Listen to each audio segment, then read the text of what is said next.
Hi, good morning. This is Melinda from Hope When There Was None. I'm coming on this Soulful Sunday to discuss inner child work. What is inner child work and what does it mean for you? So, inner child work, and I heard this term kind of tossed around over the last few years, and I really didn't dig into it because inner child, it just sounded like something I really didn't want to dive into. And if you've been with me a while, you know and I even know that I have some unresolved childhood issues that I don't remember, but I know they're there because anytime I think about addressing my childhood, I kind of like really get freaked out and inside, even though I don't show it. Like here, inside, I'm going blah, blah, blah. So I'm going a little crazy. So this is Melinda, me. I'm hoping there was none. And what I do is I share my story as well as the healing things that I've done, different types of what different types of abuse look like, what does healing look like, things like that. So this is what I do. I bring it forth, sharing my story. I'm not a lawyer. I'm not a clinical psychologist or therapist or anything like that. I'm just somebody that's been there. I see you. I know you. I was you. I totally get it. So this is my Soulful Sunday. And Sunday, I try to come on and talk about different things that need to be maybe self-care related and so on. But inner child work, I've actually had the last three guests kind of talk about childhood issues, and that's what I want to strive for at least a few times. I have several different people that will be coming on soon to discuss maybe their past, what their healing looks like as well. So let's dig into this. So what is inner child work? I've got some information here. So let's talk about this. So perhaps looking back at your childhood. Now, everybody has issues. Everybody's been teased. Everybody's been picked on. I mean, throughout the world, there's been issues. Maybe it's a toxic parent. Perhaps it's just a bully, and not just, you know what I mean. Perhaps it's somebody just that wounded us, and it doesn't necessarily mean that it was abusive. Like for me, those girls, that one mean girl, and she was my dearest friend, but she was jealous that I had gotten a school award back in fourth, fourth grade. And she then went ahead to make me feel really small that I did something. And I know I worked hard for it.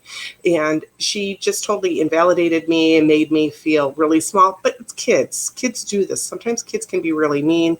And I realized for a very long time, because of that experience, I didn't like being in the limelight. I didn't like if I was presented with kindness, awards, just kind words, I would just totally just blow them off. Just like, yeah, okay, that's nice. And I kind of would feel it inside of me just kind of shrinking away and not wanting that praise, or I would just minimalize that. Oh, it was nothing. It was no big deal. And it did one day just popped in my mind. I know what this stems from.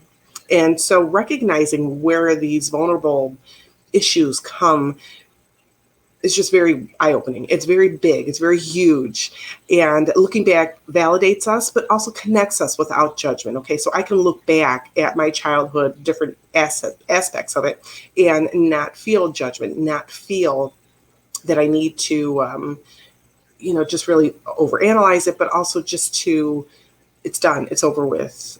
Sometimes things are done to us as children, said to us as children, and it wasn't our fault. And just knowing if you had that happen to you, it's not your fault. Okay. Healing what our needs were back from our past. And because let me word this, our needs weren't met in our childhood. And so healing those needs that weren't met as we were children, oh gosh, I didn't have coffee, can really be healing for us going forward. And I don't mean to make light of this at all, but so if you're struggling, if you're somebody that you notice is struggling with maybe perhaps maybe you fear abandonment, perhaps you fear a cycle of events are going to repeat again, cycling, just going to repeat over and over again. You have codependency, your survival of a toxic childhood. You feel that you need, that your needs are second, that you are even feel a little guilty by putting yourself higher, like even self-care. A lot of us, men and women, do feel like, oh, I can't do self-care. That's very selfish of me.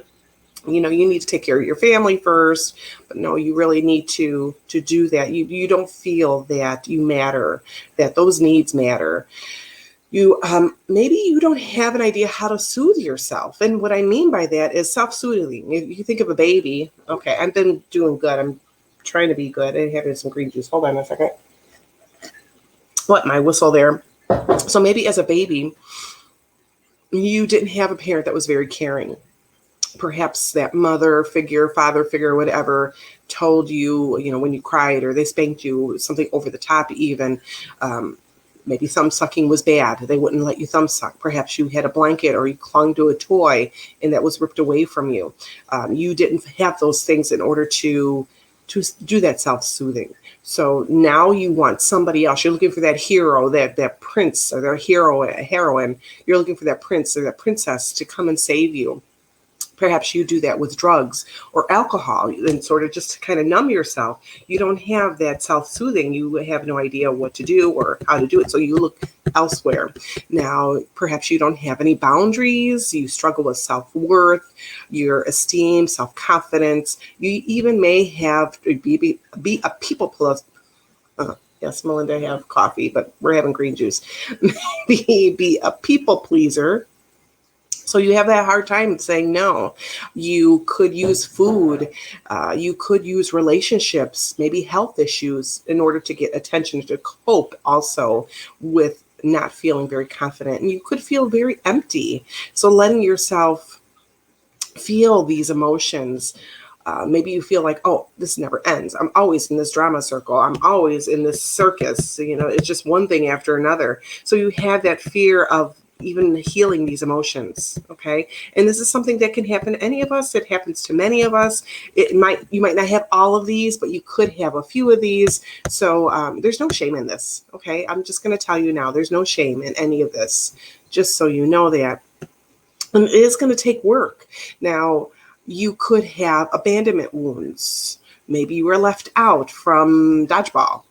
Again, could be that you had a parent, you saw your parents, maybe one of them was constantly saying that they're going to leave. I'm going to leave you. I'm going to leave you. Perhaps you always were left alone a lot. Now you hate being left alone. Or that parent left or a grandparent or whoever, that somebody left you, and now you have that fear of somebody leaving you. You might have a guilt wound. Now you feel sorry or bad all the time. You might use, you don't like asking for things. You might use guilt even to manipulate people in order to get your way. And it's not, all of this is coming from my heart. This isn't coming from something, I'm wagging my finger at you. These are just things that we do in order to protect ourselves. You might attract people that might make you feel guilty. So you might have that narcissist. You might have that toxic person that comes to you. So they might make you feel that guilty. So trusting, you might have a hard time trusting somebody. So you may not open yourself up especially after you've had a toxic relationship. You may not feel comfortable opening up your heart again. You're afraid to be hurt. You're afraid to trust again. And you may not find ways to trust people. Just like nitpicky ways. Oh, well, look at how he does this. Look at how she does this. Did he look at that waitress? Did they get that number? Wow, they're talking to that person too long. So you might find ways not to trust that person. And it can be totally innocent why they're talking with that person. But yet you have that trust issue that's not going away right away. So, you just have that insecurity. You feel that you need to have some validation constantly. You need to and crave that I need to be held. I need to be loved. And this also is a way to set up yourself, all of these, to attract those toxic people, those people we don't want to have. Maybe it's an unavailable person. So you might be having an affair with a married man. That's an abandonment wound, perhaps, or a married woman. They're attached, so you don't have to fear them leaving you. I don't know how that always works, but these are things that we can think of. Perhaps neglect is one of your wounds, so you struggle to let things go. You get angry easily. Again, you might have that hard time saying no. You don't want to share any vulnerability, so you kind of build up this wall. You also might have a very low self-worth, self-esteem might be very low.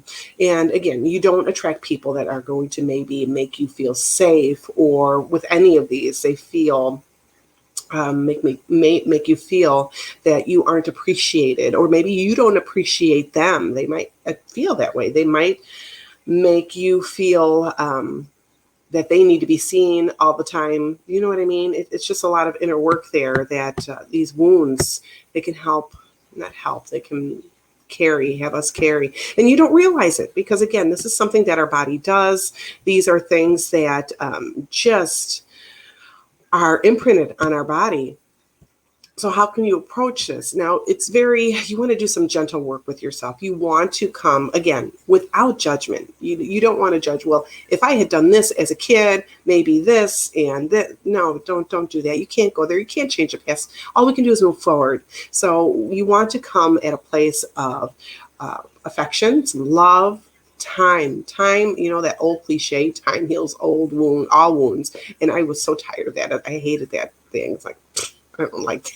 I didn't like that, but it does. As cliche as it sounds, it does take time to do all this. Again, when I left my ex, I thought magically all of my problems would disappear. All my healing would. I didn't actually know what healing was, but I thought everything would be all hunky-dory, just fine. But it wasn't. So I needed that time. As impatient as it was, I do realize that now, over 12 years out, that I did need that time in order to heal myself, in order to find that person within me that loves myself. And yes, I do have somebody. That's a question, or actually a statement I get a lot. Well, you got somebody. And it really cuts to my soul, because it's like, I'm sorry, I do. But I think I was at a place where the Lord saw that I needed somebody, and he sent Terry, and this man was able to, one, I know now because I had several other men that approached me as well.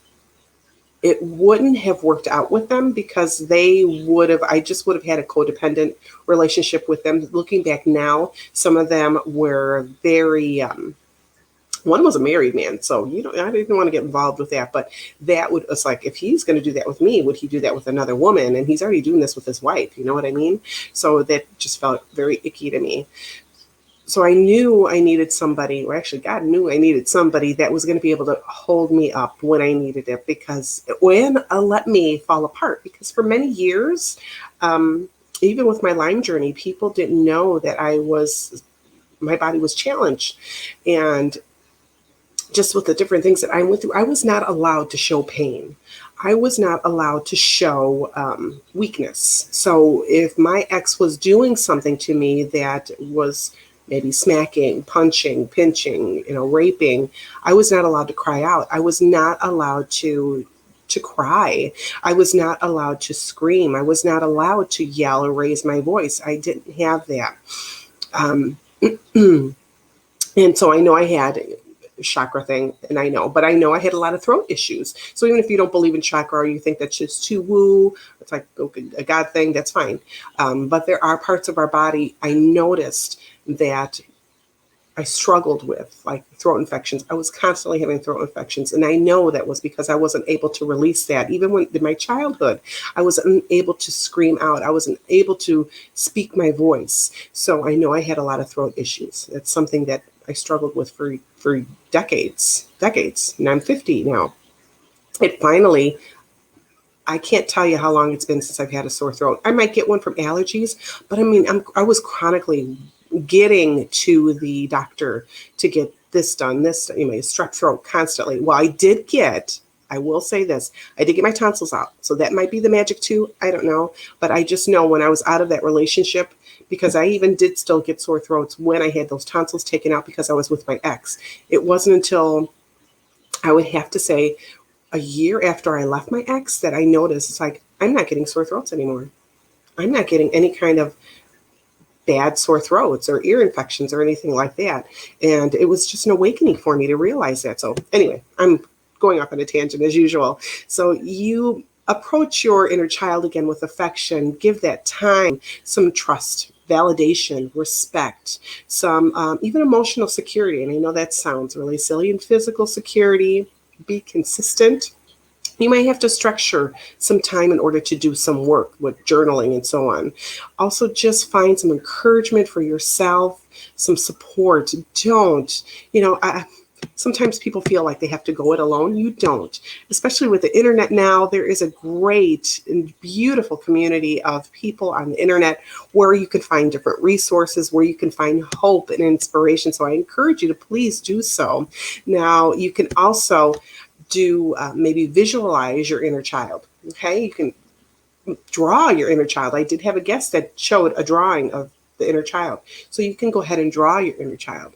You can say things to yourself that you wish somebody said to you as a child. Perhaps, I love you, I encourage you. This can even be a mirror work thing. I'm all about mirror work. You can let your inner child, know that all the feelings that they have are valid, and it's safe to let them go. It's safe to feel those. Visualize some sort of safe place for your inner child. Also, I encourage you to find something healthy in order to self-soothe. Maybe it is that blanket. Maybe it's that cherished rabbit and your parent still has that. Or maybe you see something, well, I'm all about bears for some reason.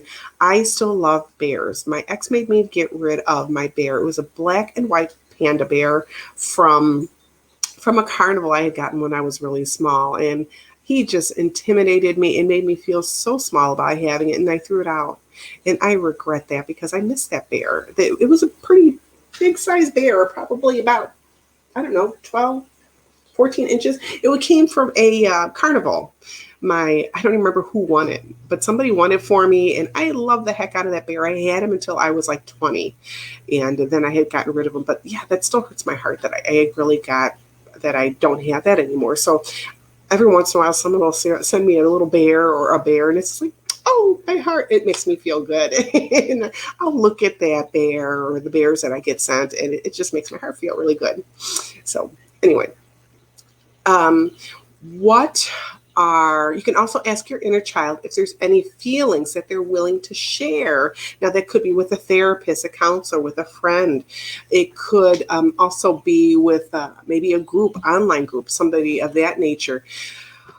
Oh, I know this is a lot. This is really deep. And these are things that I know I've struggled with.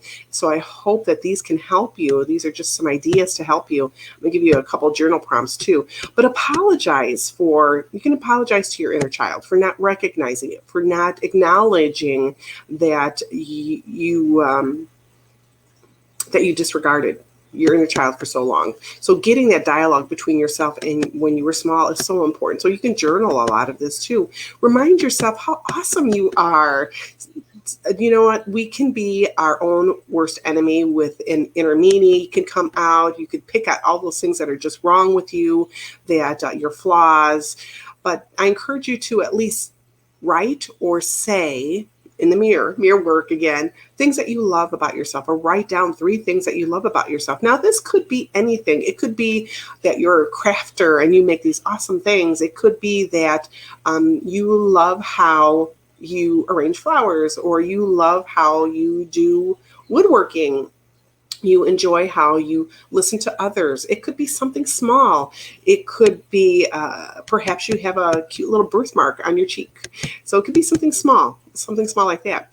Now be mindful of your that inner meaning. Okay. Now, just because your childhood's gone, okay, you've already lived it. You can even think about yourself as a child. As I mentioned before, you can draw your inner child. You can look at a photo from when you were a child as well. And whenever you think of those hurtful things, just look at that child in that photograph or that drawing too, okay? But that can help you realize when you say those things, you're saying those hurtful things to that little child, that sweet, vulnerable child in that photo. Okay, I know that's really going to be a hard one for some people. And again, truly find some place to self-soothe. It could be the animal, it could be that pet, it could be a place. Perhaps you have a happy place. I'm all about the happy place. So this could be a physical place where you go, the beach, a lake. It could be your backyard. It could be a sunny spot. It could be where there's flowers. It could be, maybe if you're a guy, it could be your garage. your man cave. It could even be maybe, let's say, the basement where you find your most joy. You have all kinds of cool stuff in there, even in your closet. Well, for a long time, as an adult, when I was with my ex, many times I would hide in the closet. There would be like a little cat and mouse game where he'd try and find me. I would hide in the closet, and sometimes that became a safe sanctuary for me. After he got bored with waiting for me to come on out from wherever I was hiding, he would. And we had a waterbed. Gosh, I just thought of this. We had a waterbed at one point in time, and I remember hiding behind the waterbed because there was this little cubby. Oh, I'm gonna cry. Oh, I'm not gonna cry. I remember hiding under the waterbed in that little cubby. But yeah, I do remember hiding under in the closet too. And this is a good time for me to breathe in. I'm going to pretend like I'm smelling a beautiful flower, then breathe out like I'm blowing away a leaf.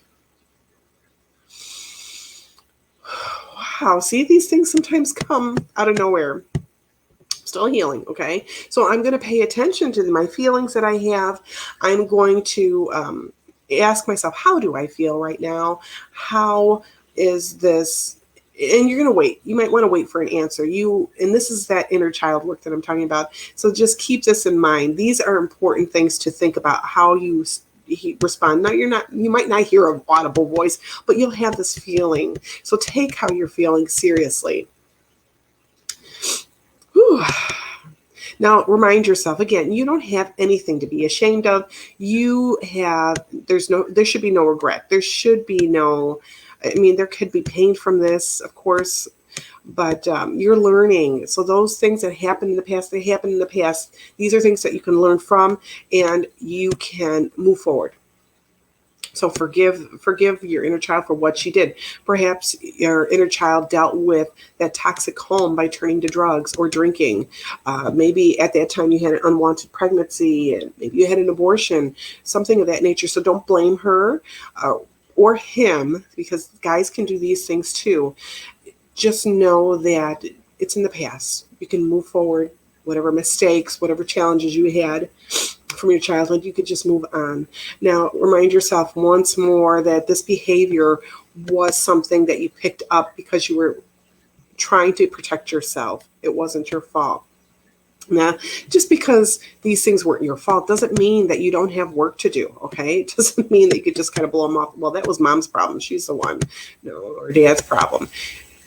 This means that you still have a place. I mean, you can go ahead and place that blame, but you shouldn't. You could just move on, whatever that lesson is. Now, it's also a good time to pick up perhaps a hobby. What did you want to do when you were a child even? Did you like to make art when you were a kid? Did you like to get your hands dirty? Digging into different things that you like to do when you were a child, your hobbies, your dreams, your goals. Go ahead and pick them up. Start doing them again. Now, your inner child does not care if they were so many years ago. Just start doing them now. So acting like a child, being childlike. So I don't want you to start sucking your thumb, crying on the floor or anything like that, but reconnecting those things that brought you joy when you were a kid. And I know some people came from such a toxic household that it might be hard. You might struggle with trying to find something particular that you like, but maybe there was a restaurant that you like going to, Jack in the Box. I remember that. Arthur Treacher's when I was a kid. Those are some things that I liked and enjoyed. I remember going to Geno's East, and in Chicago, my stepdad would pick up a pizza and we'd go watch the moon.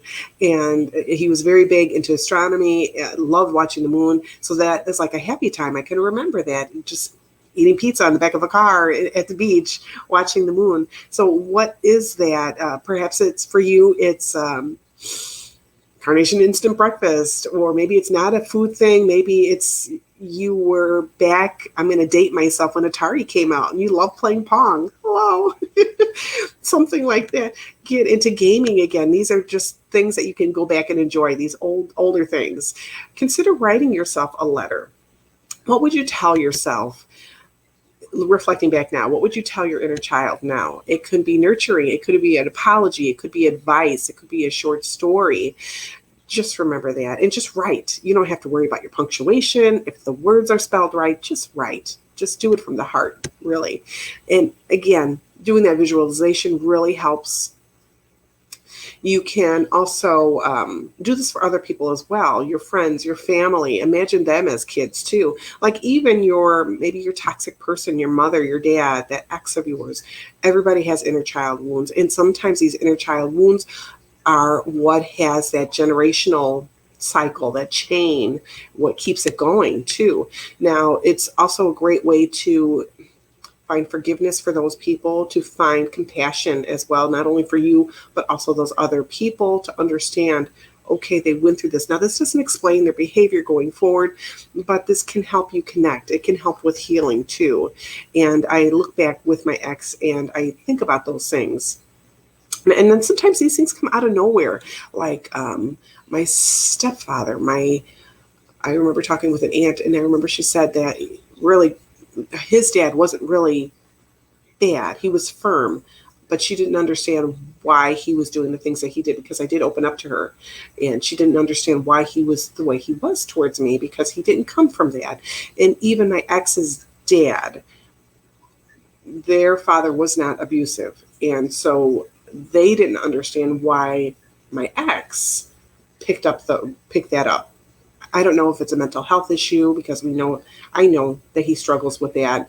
I don't know what that is. I have no idea. So I'm not trying to make excuses, but sometimes there are reasons from our childhood, their childhood, that brought them to where they are today. I hope that makes sense.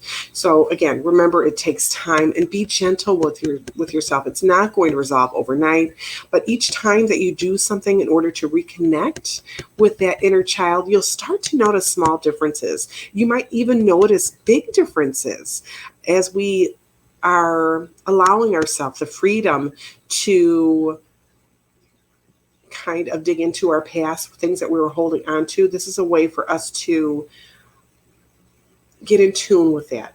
Okay. Know that you aren't missing out because this happened or that happened. Just learning to love ourselves is so beneficial and so happy. Can make you happy. So let's ask some questions. Okay, so let's say you want to do a journal prompt right there. Now, what hopes and dreams did you have? What goals did you have for yourself as a child that you just gave up on? Okay, what is it that about your childhood that maybe you didn't like? Okay, so what from your childhood didn't you like and you want to change in your adult life as an adult now? What are you most ashamed of as a child? And how is this a shame? How is this shame affecting you now? So those are just a few things that you can ask yourself. And I am going to challenge you to do that. Please do. Please go ahead. And I know I had a challenge last week, but I'm going to encourage you to please dig into that childhood. What is that for you? What does that look like for you? And you can burn this stuff. You can go ahead and even, like I said, you were thinking of somebody else that might have hurt you, the inner child for them. You can burn your thoughts, your wishes, and so on. Just kind of give that up to the Lord. Just give it up to God. And it's very freeing when you're able to tear up that letter, maybe from that inner child work or whatever, or to that person that hurt you. That's very freeing as well. And you just kind of give it up. And it's not that you forget any of this. You're not going to forget. It'll always be with you. But being able to let go these challenges that you have, these things that you're struggling with, it's very freeing. It really is. And it is going to take work. And I want to encourage you, don't stop. You might get to a place where, and I know I felt this way myself, I got to a place where it's like, I don't want to do this anymore.